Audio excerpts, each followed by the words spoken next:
Արցախի մասին, հերոսամարտերի մասին բազմաթիվ գրքեր ունենք, հա, որն է ձեր գրքի առանձնահատկությունը։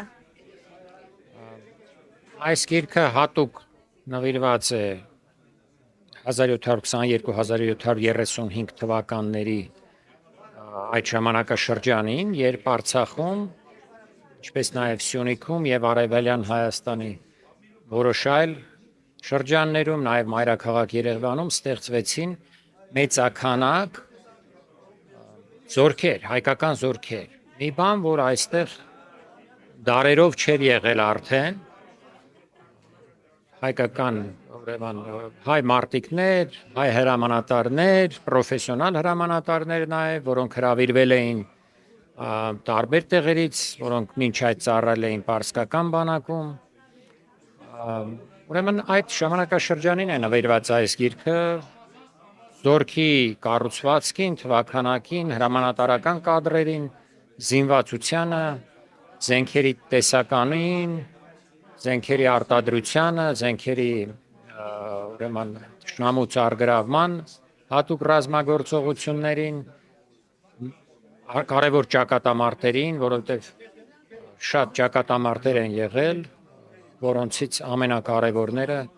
այս գրքում հիշատակված են, ստեղծված է ցանկը, ժամանակագրությունը, երբ են տեղի ունեցել, ինչ հետևանքներ են եղել, թշնամին որքան կորուստներ է կրել նաև։ Ահա այս մասին է այս գիրքը, որը բնականաբար մեզ բոլորիս հաղորդում է նաև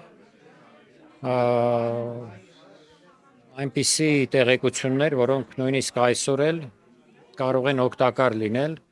Հայաստանի անվտանգության, պաշտպանունակության ամրապնդման համար։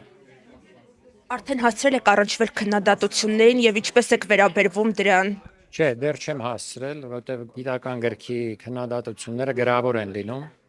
Դեռ չեմ տեսել գրավոր քննադատություններ, երբ լինեն, բնականաբար գիտական լեզվով, գիտական ոճով կպատասխանենք։ Իսկ ինչպես եք վերաբերվում հիմա մեր երկրում այս իրավիճակին, հա, արշավը եկեղեցու դեմ, ինչ կամ ում պատվերով է Նիկոլ Փաշինյանը փորձում թիրախավորել հայ առաքելական Սուրբ եկեղեցին։ Ճիշտն ասած, ես միշտ արձագանքում եմ, գրում եմ իմ Facebook-յան էջում, հարցազրույցներում տարբեր, բայց եթե այսօր այս գրքի մասին է խոսքը, կարող եմ այս գրքի վրա հենվելով պատասխանել այդ հարցին, որ եկեղեցին ազգային ազատագրական շարժումների, պատերազմների ժամանակ հայոց եկեղեցին միշտ եղել է հայ զինվորի կողքը, միշտ եղել է հայոց պետականության կողքը։ Կողքին է եղել, ի տարբերություն այն բոլոր կեղծարարների, որոնք այսօր հակառակն են երբեմն պնդում, իբր եկեղեցին կատարել է բացասական դեր։ Ոչ, այդպես չի եղել, եկեղեցին է հենց վառ պահել հայկական պետականության մասին ժողովրդի մեջ եղած հիշողությունը, եկեղեցին է դաստիարակել այն մարդկանց, ովքեր դարձել են հետագայում այս ազատագրական պատերազմների շարժումների ռահվիրաները, եկեղեցին է մոբիլիզացրել ժողովրդին եւ եկեղեցին է ապահովել նաեւ որոշակի գրագիտություն, հայկական ինքնությունը պահպանելու եւ զարգացնելու համար։ Սրբազանների են ձերբակալում, Արշակ Սրբազանին կալանավորեցին, հա, հայրենասեր մի մարդու, ինչ կասեք, ինչ նպատակ է սա հետապնդում։ Մի քանի նպատակ կա այստեղ, նպատակներից մեկը բնականաբար հարված է հայոց եկեղեցուն, նպատակ է դրված սկզբից պառակտել եկեղեցին, ստեղծել ինչ-որ հերձվածողական շարժում,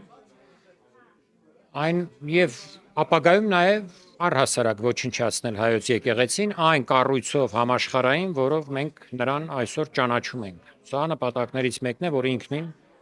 սարսափելի մեծ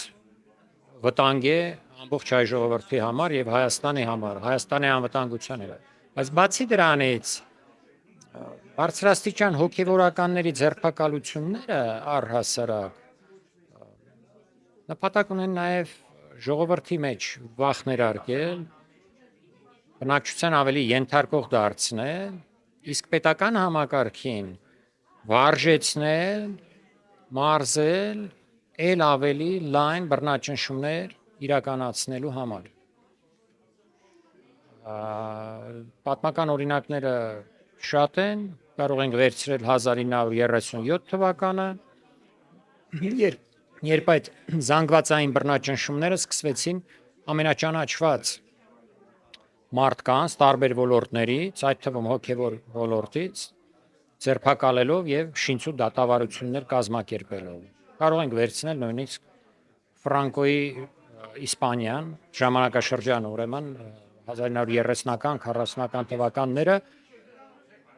երբ դարձյալ ֆաշիստական Ֆրանկոյի ուժերը ձերբակալում էին հոգևորականներին նույն նպատակներով։ Այնպես որ այս ամենի դեմ պետք է բնականաբար մենք մեր բողոքի ձայնը բարձրացնենք եւ պայքարենք հանուն արդարության, հանուն հայ ժողովրդի, հանուն Հայաստանի եւ հանուն մեր հավատի եւ ինքնության։